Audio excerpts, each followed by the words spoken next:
大家好，包菜不要总是炒着吃了。今天和大家分享一个特别好吃的做法，做出来脆嫩爽口，营养又美味，上桌一大盘都不够吃，真的是太香了。首先准备一颗新鲜的包菜，从中间对半切开，把里边的硬心切去，不然吃的时候非常影响口感。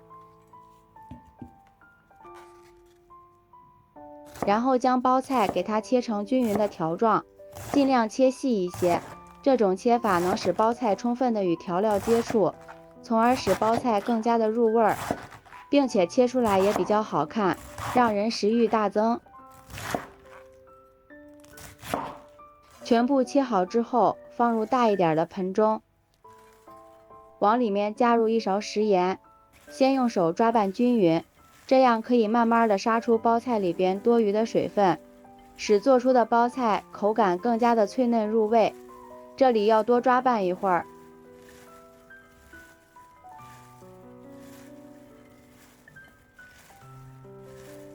抓匀之后，再倒入适量的清水，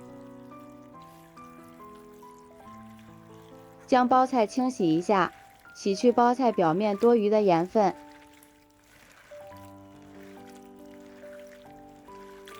洗好之后，控水捞出来，放入盘中备用。下面碗中准备一把粉丝，倒入刚烧开的开水，将粉丝泡一下。这里粉丝泡的时间不要太长，泡2分钟就行，因为这样泡出的粉丝吃起来比较脆，口感会更好。先将粉丝泡着备用。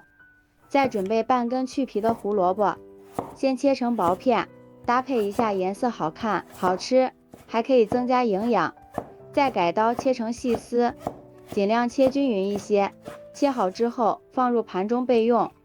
接下来锅中提前烧开水，往里面加入少许的食用油，这样可以使焯出来的蔬菜颜色更加的翠绿鲜艳。再将包菜、胡萝卜丝放进来焯一下水，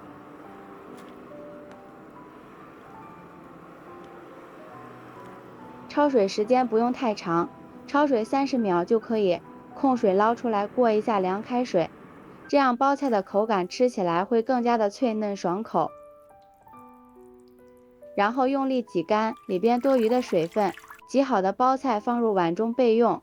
现在我们的粉丝也已经泡好了，如果说想让粉丝更加的清脆爽口，这里还可以过一下凉开水，再将粉丝剪得短一些，更方便食用。然后将粉丝捞出来，用力挤一下粉丝里边多余的水分。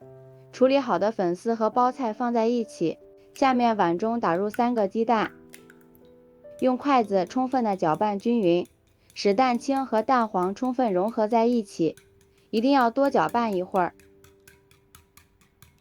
搅拌至用筷子挑不起来就行。然后往里面加入20克的水淀粉，再次用筷子搅拌均匀，这样摊出来的鸡蛋皮效果会更好。下面锅中刷一层薄薄的食用油，这里油一定不要放得太多。然后将鸡蛋液倒进来，晃动一下锅子，将鸡蛋摊圆、摊大、摊平整。鸡蛋煎至一面定型之后，给它翻个面，再煎另一面，煎至鸡蛋像这样2面金黄就可以了。放到案板上，切成3到4毫米宽的细丝就可以了。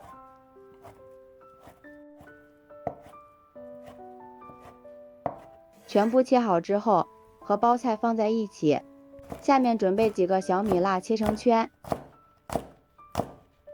切好之后放入碗中。再准备几瓣去皮的大蒜，先切成蒜片，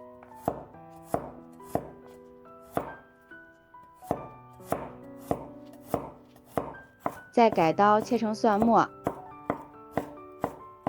切好之后和小米辣放在一起，往里面加入1勺白芝麻，然后浇上刚烧开的热油，激发出所有食材的香味，趁热用筷子搅拌均匀。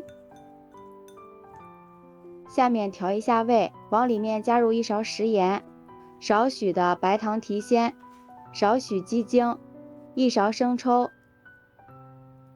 ，1勺香醋，最后加入少许的香油，用筷子充分的搅拌均匀。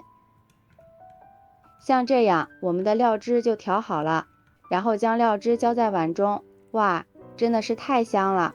用手充分的抓拌均匀。朋友们，视频都看到这里啦。如果觉得我的视频对您有帮助的话，请用您发财的小手给我点个赞吧。感谢大家的支持。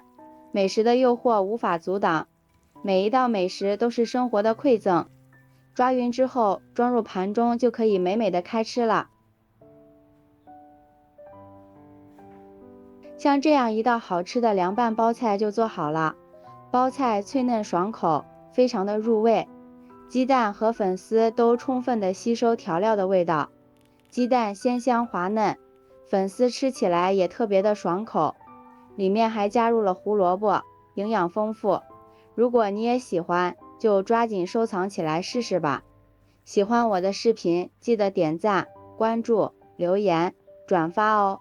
感谢您的支持，点我头像可以看到更多美食视频。